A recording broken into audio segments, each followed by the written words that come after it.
Hello sama gars yi hello tout le monde Malick Ndoye le jeune Thiof Diapatin comme ni ma koy faral di defee à chaque fois ma ñëw indi leen artistes yi nga xamante ne peut-être gëj nga leen gis wala ñoo xamante ne ñu ngi def actualité wala sax ñi nga xamante ne ñu ngi ci culture urbaine wala la musique en général tey ma dalal ko xamante ne peut-être gëjoon ngeen ko gis il s'agit de It's Your Boy Hakill. C'est un gars que je respecte beaucoup parce que il a beaucoup fait pour le hip-hop bàyyi na empreinte am ci musique Sénégal même bu fekkoon dafa arrêté musique sax te ñaanuñu ko yàlla parce que bu demoon tey musique Sénégal mooy perte tey ma dalal ko fi nga xamante ne mooy Paris mënu ma woon ñëw Paris ba dem te du ma jëli ki nga xamante ne mooy Hakill il fait l'actualité gëj nañ ko dégg mu wax Hakill kontaan laa am dalal la fi nga xamante ne mooy ci plateau bii nii. Mr Thiof Diapatin. Philippe gars, ça fait plaisir. Ça fait plaisir gis la ça fait plaisir nekk en face de toi aujourd'hui gars yi maa ngi kontaan. D'accord lan ngeen nuyoon teg ñi nga xamante ne tey yàgg ko ji say fan sa dañ la bëgg. waaw di leen jaar di leen bëggee di leen jaajëfee bu baax a baax et voilà ku si nekk maa ngi lay nuyu bu baax. et di leen ne voilà je sais que am na ñu bëri ñu ma namm am na ñu bëri ñu may fa tout le temps des DM des messages un peu partout sur mes réseaux sociaux foo nekk looy def namm nañ la kat ngay ñëw Sénégal c'est pareil maa leen gën a namm tu vois maa leen gën a namm et voilà sama xel du jóg si yéen aussi et je pense que lépp lu ñu nekk tey rek en quelque sorte ba léegi pour ñun la certes mais pour ñoom la quoi donc voilà maa ngi nuyu ñëpp déjà ñëpp bu baax a baax a baax. D'accord la question que tout le monde se pose est-ce que Hakill a quitté définitivement le Sénégal pour s'installer ici? Alors à cette question je vais y répondre très vite. J'ai pas définitivement quitté le Sénégal pour m'installer ici. Mais disons que effectivement maa ngi fii depuis un moment depuis un certain temps ce qui peut-être peut pousser ñu bëri foog ne ok Hakill ça y est dafa gedd Sénégal wala dafa daw Sénégal et tout et je peux comprendre mais non gedduma Sénégal dawuma Sénégal mënuma ko sax c'est pas possible Sénégal mooy sama dëkk mooy sama patrie mooy sama nation donc on est là mission la moi je considère tu vois on est là pour un temps on est là aussi pour raison familiale hormis le côté artistique wala quoi que ce soit bu ñu fàtte ni voilà sama njaboot fii la nekk et nit moom yaakaar naa fu sa njaboot nekk foofu nga dëkk en quelque sorte donc je suis là aussi pour ça parce que j'ai pas envie de grandir à 4000 kilomètres de mon enfant que mon enfant grandisse à 4000 kilomètres de son papa j'ai pas envie de ça donc moi et puis pour cela aussi et pour plein d'autres raisons mais non dawuma Sénégal ouais. Et Hakill il est dans quoi maintenant? Hakill il est toujours dans la musique déjà pour que mu leer donc je suis toujours dans la musique toujours dans le rap toujours dans ma passion dans ce que j'aime donc muy faire du son muy être en studio muy être sur scène créer tout simplement être en studio donc créer maa ngi que ce si loolu la nekk et aussi à côté bien sûr je suis sur tout ce qui est on va dire en quelque sorte business ak liggéey tu vois un peu parce que effectivement je peux pas me dire que je vais quitter le Sénégal ñëw fii ne sama musique Sénégal moom mooy continuer di dundal fii c'est pas possible il faut pas qu'on se mente tu vois ce que je veux dire donc à côté aussi effectivement j'ai mes bails tu vois j'ai mes business comme je pourrais le dire de manière très simple donc Hakill moo ngi un peu sur et maa ngi sama vie familiale tu es tranquille voilà alhamdoulilah donc loolu cof la woon rek c'était un petit parenthèse boo xamante ne tout le monde se posait les questions que Hakill il est où et je pense qu'il a répondu aux questions Hakill notre dernière interview bi ñu mujjee def je pense que c'était juste après ton album Yigo c'est carrément on a parlé beaucoup de choses Goldou Joy tu as s'est passé quelque chose là-bas tu vois ce que je veux dire voilà et moi j'aime bien les suite logique j'aime bien ça et on a parlé beaucoup de choses et dans l'album tu as parlé de Hakill non, pas Hakill, mais Ibrahima. Tu as parlé d'Ibrahima Khalil. Tu vois ce que je veux dire? On connaissait pas, on voyait un gars wesh, alors que c'était pas ce gars-là. Il y avait un vrai gore Yigo derrière. Tu vois ce que je veux dire? Et là, il y a une suite logique. Hakill commence à voir bopam. Limite, il a annoncé que je suis avec des freestyles en français.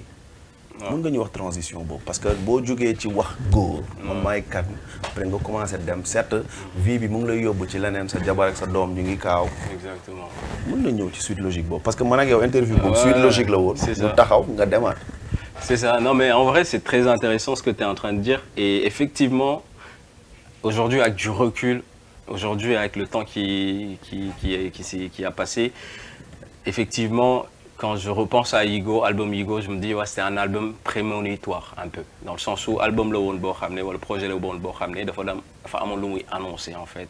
Et même man, peut-être, je m'en rendais pas compte à l'époque. Mais aujourd'hui, effectivement, je m'en rends compte. Yigo, tu l'as dit, c'était un album autobiographique, en fait, où je parlais de moi, je parlais de ma vie. Je parlais pas de... Voilà, dans le monde, enfin, nous, pour voir rap. Nous, pour les ils sont ego trip, voilà, tu vois, j'étais pas du tout dans cet état d'esprit, bon, état d'esprit, je veux être très honnête avec ceux qui m'écoutent. Je veux être très transparent avec les gens qui me supportent, du me dîner que ça m'a eu depuis des années. Et donc, par rapport à cela, je me suis dit, je vais leur parler de moi. Et en espérant que ça va servir à beaucoup de jeunes qui m'écoutent, d'exemples, de leçons, de motivation surtout. De leur dire que, hey, gars, on ne vient pas tous dans ce monde avec une cuillère en or dans la bouche. Djoudou, nous petit halal, djoudou, nous petit am. Tu vois ce que je veux dire? Mais c'est possible. C'est possible de s'en sortir. C'est possible de se battre. C'est possible d'être quelqu'un dans la vie, tout simplement. Peu importe d'où tu viens, peu importe qui te donne, c'est pas le plus important. Finger Djugé, c'est pas le plus important. Finger Jam, c'est ça, la destination. C'est ça qui est important. Donc, Yigo, moi, c'était vraiment le message que je voulais faire passer. Effectivement, avec le temps, aujourd'hui, 3 ans après, quand je me repose et que j'y pense, je me dis, ouais, c'est un album prémonitoire quand même, parce que dans le sens où, le projet Yigo le tout, donc Go, en quelque sorte, qu'il faut qu'on ramène, tu vois, tu sais ce que c'est la vie de famille, tu sais ce que c'est avoir des responsabilités de famille. Donc, c'est ma vie.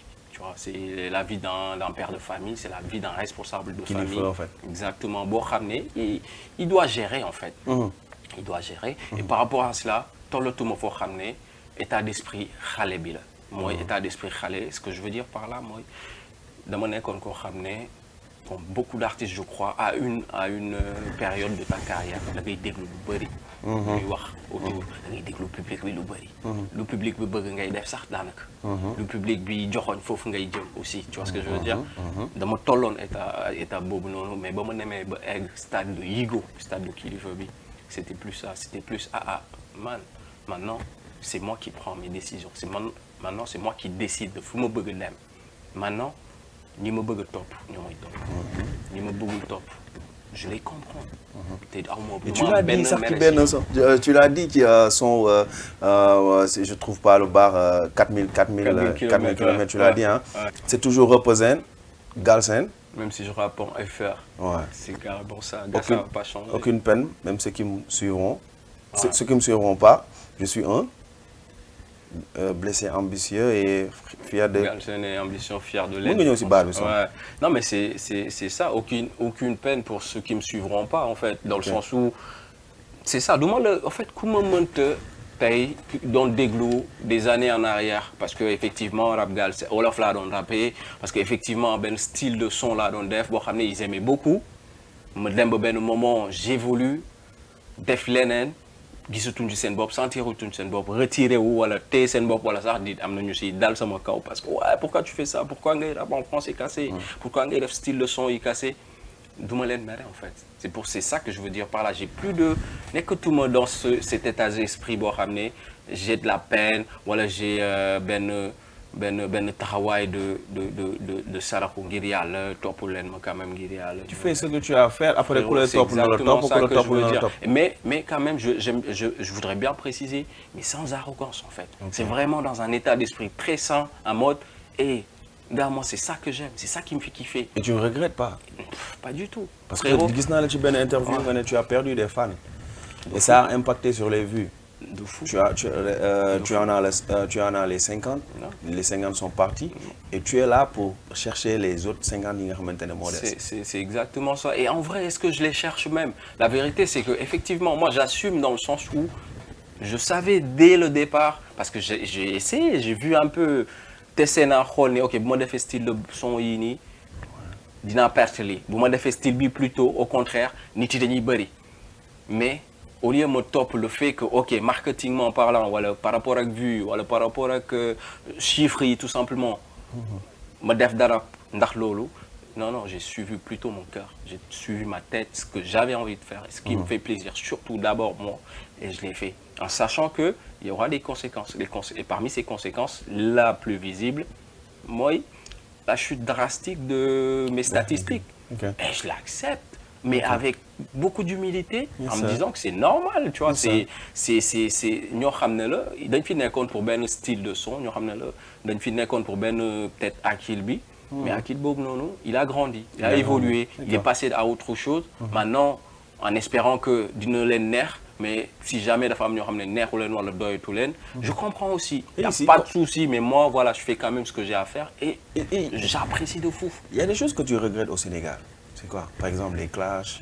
Est-ce qu'il y a des choses où personnellement tu les regrettes? Moi, je pense que en vrai, c'est même pas un regret, mais quand même, il faut dire la vérité. Et on a été dans une perte de temps horrible, je pense. C'est-à-dire? Dans le sens où, frérot, au lieu de consolider, pour moi, je considère, hein, je prends la chose comme si ay genre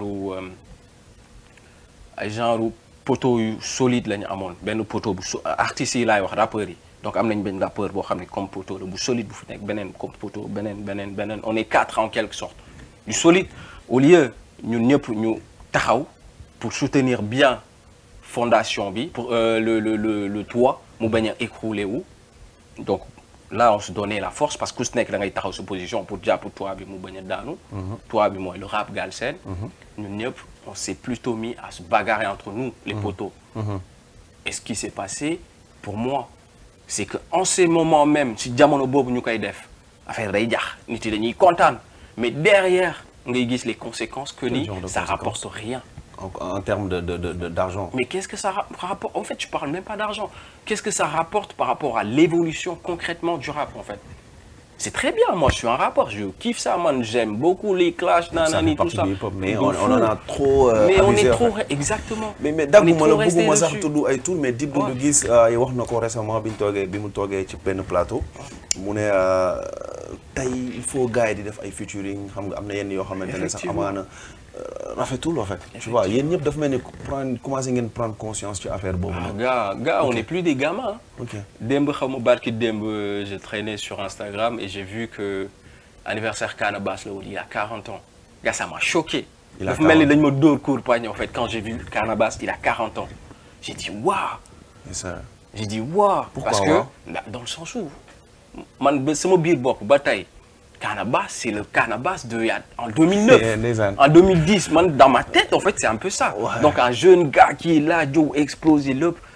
Et man, j'étais là, je regardais ce mec, je disais, waouh, il est incroyable. Et donc, du coup, Taï, nous, le coup, il a 40 ans déjà. Nous, on a commencé depuis. Et nous, toute cette génération qui est un peu venue ensemble, aujourd'hui, on est dans la trentaine, tous, sans exception. Donc, aujourd'hui, ça va. Mais le moment. Soit tu continuer dans tes délires, ça ne te rapporte rien du tout. Et quand je dis rien, du côté Khalis cassé, mais tout le reste, en fait, ça ne te rapporte rien. Soit tu te dis, ah frérot, ça ne te sert à rien du tout. À un moment, il faut savoir évoluer. Il faut savoir évoluer dans le bon sens. Évoluer, c'est-à-dire, les clashs, ça peut exister dans le hip-hop. Mais là, on va favoriser, c'est les featuring, c'est le travail ensemble, c'est quoi? C'est exactement ça, Moïse, c'est ça. Et savoir évoluer, c'est quoi? C'est de savoir mettre nos rancœurs de côté, artistiquement, à un moment, de collaborer ensemble, de faire des choses ensemble, de compter dolé, et pas juste ni nek ci kaw, non, mais ni nek ci kaw, jox loxo ni nek ci souf. Ni nek ci souf. Qu'ils apprennent de ce que les grands, les Nilen Mac ont fait, qui se disent qu'on ne va pas refaire les mêmes conneries, les mêmes erreurs là. Mais est-ce qu'il y a un boy parce qu'il y a trop il y a gars, nos clashs, mais pour moi, responsabilité là. Mais je sais pas, c'est une responsabilité parce que nous devons nous faire une gars, donc nous devons nous sauver. Mais maintenant, en fait, pour moi, faut le faire intelligemment. Quel est le boule clashantel comme tu veux, mais faisons-le intelligemment. Intelligemment, ça veut dire quoi? Gardons pas cette rancœur toute notre carrière. Et malheureusement, Lolo Am. Là, il y a des artistes sur le autour, on est nombreux. On sait que si on musique, si on rap, on ne va jamais collaborer. Sénégal leer na la leen ni yéen doo leen collaborer. mais loolu laa lay mais yow expliquer. au fond de toi est-ce que am na artiste boo xamante ne bon bu public bi xool ne kii ñaar ñi duñ collaborer yow pare nga wala feel nga kenn koo xamante ne bëgg nga def ak moom son yow nii à l'instant ak mindset bi nga yor nii. Moi, je vais être très honnête avec toi. Là, en ce moment, par rapport à peut-être la direction que j'ai, artistique, musicale que j'ai, effectivement, le public peut-être visé, les collaborations, nekkul Galsen. Pour te dire la vérité.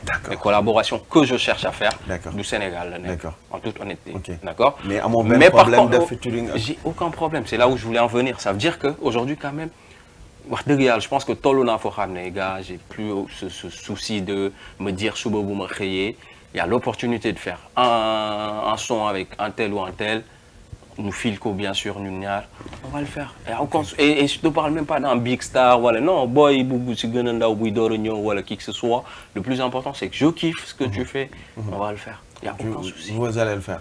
Le fait que tu aies fait un mindset beau Paris, le fait que tu voyagé après tu as marché bien que Paris, là, c'est bien. Ni nan la ñuy liggéey pour sénégalais yi lay sétane comprendre tubaab bi nan lay liggéey lan nga fi jàng lu bees parce que am nga fi expérience bu bees façon musique bu bees parce que quand j'entends Hakill rapper sur du petit à petit clairement en vrai petit à petit déjà je l'ai fait depuis Galsen et tout mais commencé woon nga annoncer sa bopp non le demee voilà loolu yëpp si je pense c'est transition bi la bokk comme ni nga ko waxee. Mais en fait, ce que j'apprends ici, ou ce que je vois ici, c'est déjà la franchise. De un, game artiste. Non, dans le sens où, ku nek da ngay bëgg liggéey wala ray keneen ki quoi. Game hip hop, je pense moo demee noonu. Et c'est un peu pareil, un peu partout. Mais par contre, la différence, c'est que ici, on se dit les choses. Ici, bu ma ñëwee ne Malick dañu war a job. Ok, job bi là, le job bi lii la. Lan nga ci war a def lii la exactement nga ci war a def man lii laa ci war a def exactement bu demee ba bénéfice am ci lii nga ci am lii laa ci on se dit les choses clairement. Tu fais une connerie je viens je te dis eh, frérot non t'as mal fait les choses. On se dit les choses déjà de un alors que frérot on va se dire la vérité Sénégal suñu culture la. sutura ñàkk wax yenn yi bàyyi yenn yi du jàll on sait comment ça se passe là-bas. De un de deux yamul ci wax kase fii frérot c'est des contrats. Frérot, c'est des contrats. Tu peux pas tout dire. Il faut être professionnel. Mais oui, clairement. Sur tous les plans. Moi, je pense que même, tu vois, il n'y a pas un manque de professionnalisme criard au Sénégal. Moi, je considère qu'il n'y a pas ça. Hein. Ce qu'il y a plutôt, c'est quoi? C'est que l'ogis rek ak fu niveau bi toll. Am na professionnalisme, mais tollul professionnalisme bi nga xamné man mom la gis. Tu vois un peu? Non, mais madame, tu as professionnalisme au Sénégal. Aujourd'hui, les artistes, entre nous, artistes, ils ont une structure. Tu vois ce que je veux dire? Artistes, ils ont un moment, ils ont comme label. Label, très souvent. Très souvent. Dans mon exhibit, je sais comment ça se passe. Très souvent, il n'y a pas de papier, mon gars. Mais pourtant, l'artiste le fait, seul fait qu'il fasse la démarche d'ouvrir un label, tout ça. Pour moi, il y a un élan de professionnalisme qui est déjà là. Parce qu'au moins, tu évites de dire que tu dépenses si un institut déjà, toujours, alors que l'autre le monde. Donc déjà, il y a un petit élan de professionnalisme. De un, ça c'est très bien. Mais par contre, label, artiste gère ou quoi. Ce label, peut-être, il y a bien que ça ils font, mais gérer ou quoi. Artiste gère, nous gérer un label, c'est impossible. C'est impossible, frérot. Et ça, on le fait très souvent là-bas. C'est impossible. Alors qu'ici, c'est tout à fait le contraire. Artiste, il oublie label. Mon gars, il gère quasiment rien. Il y a un manager dans la label, il y a un manager d'artiste par artiste. Et donc c'est valable pour chaîne. Exact. Et plus tu vois que c'est toujours ça, en fait. Pour moi, il y a un début de professionnalisme, mais il y a beaucoup à faire, Sénégal. Eh ouais, frérot, il y a beaucoup à faire. D'accord. Est-ce que tu as ta chance ici, dans le rap français et dans le rap Europe? Écoute, est-ce que tu le penses? Parce que c'est ça que je veux dire. En termes de talent, gis naa ay tubaab yi def ay témoignages ci yow wax lu extraordinaire. Parce que ñun xam nañ li nga mën, xam nañ fi nga jógee. Merci, ça fait plaisir. Non, sérieusement, je le dis en tant qu'animateur hip-hop, xam nañ li nga mën et gis nañ fi ngay ki mais yow parce que fii benn marché la parce que marché bu xat la ça fi moo gën a xat Galsen 10 000 fois. Est-ce que tu as ta chance? Ouais. Bah écoute, je vais pas faire le mec très humble et dire ouais non mais non frérot si j'y croyais pas déjà du ma essayer ça. Du ma gëmul du ma ko sax essayer. C'est parce que dama gëm ni effectivement il y a quelque chose à faire. C'est parce que dama gëm ni il y a un truc à faire moo tax ma ñëw essayer déjà. C'est ce que je veux dire moo tax ma nekk di def lu may def et alhamdoulilah parce que je te parlais de contrat tout à l'heure, il y a beaucoup de choses que je ne peux pas te dire là malheureusement. Mais il y a des choses qui arrivent. Il y a des big choses. Ah ouais, il y a des big choses qui vont choquer. Et le Game Galsen, ils vont se dire, ah ouais, le frérot, ça est Sénégal, le Djugé, il a réussi à faire ça en France. Incroyable. Mais là, moi, le plus choqué, le fait que, parce que nous savons, je vais découvrir, j'ai Cash Busy. Ouais, maudit ça. En tant qu'animateur, tu bouger sur scène. Yeah, bien sûr, attitude. Tu vois ce que je veux dire? Clairement. Anecdote, pas anecdote, mais témoignage, il est tout bas. Alors, déjà, il y a le fait que, clairement, je rappe. Et déjà, souvent quand on parle, voilà, moi je suis du Sénégal, tout ça. Sénégal, la Djugé, Galsen, Fala Judo, Fala Magé, Fala Yaro. Ils ne s'en rendent pas compte parce que nous, pour nous, boy, bou magé, fille, bou judo, fille, parce qu'ils se disent, oh, mais t'as pas d'accent, tout ça. Bon, moi, je considère que c'est pas un compliment, on s'en fout en vrai. Accent ou pas accent, ça, c'est pas important, ça veut rien dire en vrai. Mais déjà, il y a ça les choque souvent, j'ai remarqué. Et ensuite, le côté, peut-être, il y a de l'écriture, en fait. Je pense parce que je parle de choses. Moi, je ne suis pas un gars d'ici. Boy de la cité, je ne vais pas te parler de Tess, je ne vais pas te parler de Bédo, je ne vais pas te parler de... Non, je vais te parler de ma réalité que moi, je connais. Dans et que j'ai connu. Langage. Exactement. Et donc, du coup, eux, ça les intéresse encore plus. Et beaucoup de gens se disent, ah ouais, c'est un autre point de vue. C'est différent de souvent le Nideg. Donc, du coup, ils se disent, wow, c'est trop intéressant. Exactement. Donc, il y a ça aussi. Et bien sûr, après, voilà, tu rencontres des gens incroyables en studio, ils ont ramené pendant la création, ils ont sa façon de faire les choses. Eux aussi, bon, moi j'apprends beaucoup de Nyom Fils, c'est une façon de faire, de travailler, mais Nyom aussi, ils voient comment moi je travaille et aussi beaucoup apprécient comment, on va dire, on fait nous aussi un peu de notre côté, tu vois. Et là, bon, Galsen de Djugé aussi, tu vois. D'accord. Partir à la Zizou, la vision est claire, donc sur l'avenir, on fait des zoom. Donc, partir à la Zizou, comme Zizou, c'est... Coup de boule, c'est... C'est un Sénégal, quoi. La vision est claire. Donc, j'ai une vision, ouais, clairement. L'avenir, donc, la vision est claire. Donc, sur l'avenir, on fait des zoom. Donc, lève l'air, c'est bon, quoi. C'est ça, parce que on sent que nous avons un big projet. Et de façon musique, bien que des def, c'est un bien visé à featuring au niveau du Sénégal. Pour le moment, clairement. Album Après, clairement, je vais te dire, Manbo ça fait plus d'1 an, Maïfi. On me voit beaucoup, ni me suivre peut-être sur les réseaux. Je suis en studio souvent, très souvent, des jobs. Mais il n'y a pas grand-chose qui sort. Il n'y a pas grand-chose qui sort. Pourquoi? Parce que quand je suis venu, je faisais beaucoup de choses différentes. Dans le sens où, dans le monde, on rappait, du tech, un peu des sons, mais sans une cohérence. Il y a le def, mon dalchi équipe, c'est des gars comme mon frérot, là, tu vois, la graine. Chaud, la graine, tu vois. Donc, une team vraiment avec qui on s'est posé, on a parlé, qui kiffe ce que je fais. Tu as une équipe? Oui, j'ai une équipe qui ont kiffé ce que je fais, qui ont vu le potentiel que j'ai et avec qui on s'est posé. Et moi, je leur ai dit, c'est mon guis en fait, l'imo bug def. Donc, man lila bug def. Ok, nous, on peut te rapporter cela. Et donc, du coup, en studio, on a travaillé tous ensemble pour déjà avoir une certaine direction artistique. Parce que c'est très important, je pense aujourd'hui, Boigno, musicalement, je peux le faire découper la prod, tout ça. Mais est-ce que c'est intéressant? Est-ce que c'est pas plus intéressant de d'amener quelque chose pour ramener? Quand ça va venir là, frérot, t'amèneras un truc nouveau. Les gens vont se dire, wow, c'est une dinguerie. Et donc, du coup, pendant plus d'1 an, on s'est enfermé au studio, on a bossé, on a retravaillé les sons, les prods, les styles de prod. On a pris une vraie direction. Aujourd'hui, je suis satisfait, frérot. Mon EP, il est prêt, 6 titres. Le premier single, d'ailleurs, on fait l'interview aujourd'hui, a été annoncé aujourd'hui, le premier single de l'EP. Et frérot, ça va être... Wow, no guy déglo, Inch'Allah. Je sais que, en fait, je sais que, malgré que peut-être français, la langue, c'est le français dedans, mais je pense que musicalement, ils vont kiffer. Enfin, Galsen, gars, ils vont kiffer de fou, tu vois. Ils vont kiffer de fou, Bundiel et Saint-An, Déglo et tout. Donc, du coup, je suis très satisfait de cela parce qu'on est, voilà, on est en train de bosser sur ça parce que tu me parlais de vision, ce qu'on est en train de faire. Il y a cela et il y a des clips qui ont été tournés. Il y a des programmes qui sont en train de se faire ficeler pour la fin d'année, Inch'Allah. Et hormis cela aussi, comme j'ai dit, voilà, je suis tenu par les contrats, je peux pas tout dire. Peut-être en off dinaa la tegal. léegi dafa gën a professionnel. léegi dafa gën a professionnel. mais France ah man nag xam nga man bi mu fi ñëwee ba tey professionnalisme laa gis fu ne. Ija mën na ma seede dama doon jéggi tali nii fii mu ne ma booy nii fii la ñuy defee. Zé naa jàpp fële léegi xeeki il parle de contrat et même pour communiquer il met des points. Non mais c'est très important en fait parce que en fait man c'est un coup de cœur que bu may def nii. parce que yàlla dimbali na ma ñëw fi am fi benn 20 jours. et j'ai vu des choses yoo xamante ne peut-être amaana bu mu ñibbee Sénégal. su ma koy wax gars yi dañu ne dafa fu yow yaa ngi toog a dem xam nga.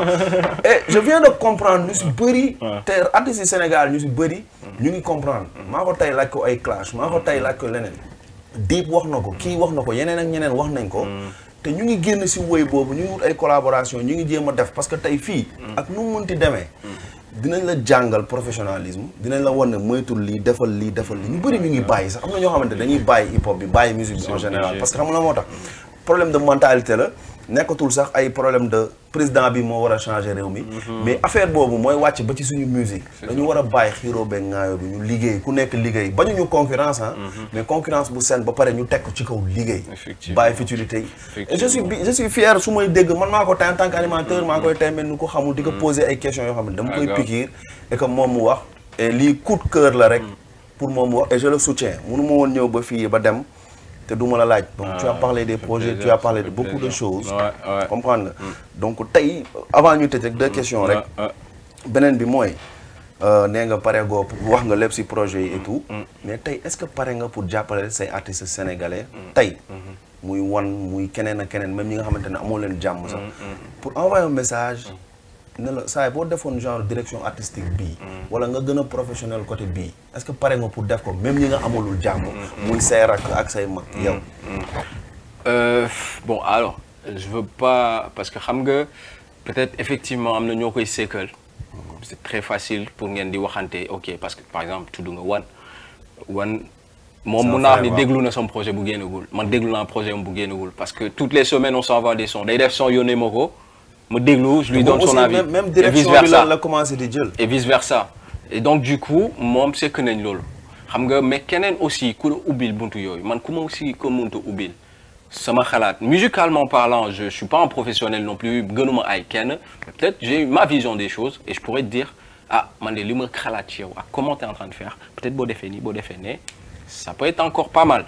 Mais par contre bon je pense que c'est pas quelque chose qui se force et su ma demee aujourd'hui bon bokk na si samay bëgg-bëgg aussi tollu ba foo xam ne peut-être j'arrête complètement la musique moi-même samay mbëbët bokk na ci gars que j'ai mes propres artistes. Ok. J'ai mes propres artistes que j'en fasse des stars. Gars je veux faire du Don Jazzy au Sénégal bu soobee yàlla loolu sama bëgg-bëgg la sama yéene bopp la. Tu vois Don Jazzy nu muy jëlee ay artistes. di leen def ay stars. ñoom Rema ñoom Wizkid ñoom Burna Boy ñoom Asake tout ça là tout cette clique là. waaw featuring bu ñu nanguwul wax nag exactement ça. featuring bi ñu nanguwul wax. featuring bi man featuring la. non ay lignoo la waaw loolu de bëgg-bëgg yi la bokk de mais anyway ainsi fii nag je vais te dire fii xoolal je suis un rookie. fii je suis un lambda xam nga lambda. Sadio Mané était un rookie là-bas avant muy dem Liverpool. non je veux dire par rapport ak Sénégal. xam nga Sénégal on va dire que ouais c'est acquis mais fii je suis un lambda. Puis personne me connaît. Non mais loolu moo ma muy beneen artiste bu ñu gisul fii. mais j'en viens loolu moo ma ci neex quoi dans le sens où. eh frérot c'est benn boost d'énergie de fou furieux boo xam ne daf ma koy jox dans le sens où ok. Je me dis ok ils me connaissent pas attends ils vont voir donc je vais casser donc je vais me t'as capté donc du coup ça fait un boost de fou malade pour moi boo xam ne loolu dafa koy indil position bu bees bi nii dafa koy indil ici je suis un rookie frérot je suis un vieux rookie en quelque sorte tu vois mais je fais mes bails et je kiffe et je sais que ak ñun moom en tout cas de mon côté avec la team tout ça on fait ce qu'on a à faire on va faire ce qu'on a à faire maintenant reste bi croyant là yàlla mooy dogal mais dans tous les cas frérot j'aimerais préciser un truc moi dans tous les cas je dirais pas que je suis satisfait de fi ma jaar mais je suis très très content et reconnaissant xam nga lu tax frérot ba may commencer rap on était beaucoup par exemple suñu génération on était beaucoup à venir ensemble yàlla may na ma man ma bokk si ñi nga xam ne peut-être ñoom la seen tour jotoon fës et am lu bëri luñ dund avec cette musique avec ce rap dafay tourner rencontrer des gens gis des gens s'appeler comme toi tu vois ñii di yuuxu pour yow ñii di def le tout pour gis la ñii di def le tout ba mel ni yow et des dingueries frérot et yàlla may na ma dund loolu donc je suis quelqu'un de comblé par rapport à cela donc man gis nga lépp lu mën a ñëw léegi c'est comme un bonus en fait c'est comme un bonus mais par contre je voulais juste pas topp loolu noonu wala topp juste le fait que ok nit ñi ne non li nga war a def li nga war a def ba du ma def leneen loo nga xam ne sama xol wala sama xel mayoon na ma ko ma bañ ko def et avoir des regrets des années après mais par contre je suis très content et très comblé de li nga xam ne am naa ko Galsen tu vois tout amour bu ñu ma jotoon jox support bi frérot du ñëpp am chance dundu loolu du ñëpp am chance dundu nga am ay nit di la bëgg di la ko won di la ko mais loolu c'est incroyable mais daal foog ma def yëfu kii yëfu journal Sénégal ñu tëjee ko parce que sànq da nga wax ne tu es tout vraiment reconnaissant ba fi nga jaar yëpp ak li ñu la may man je me rappelle bi ñu lay découvrir ñu ngi lay découvrir ci aarum mbedd bu Pape Sidi bu Dip Doundou Guiss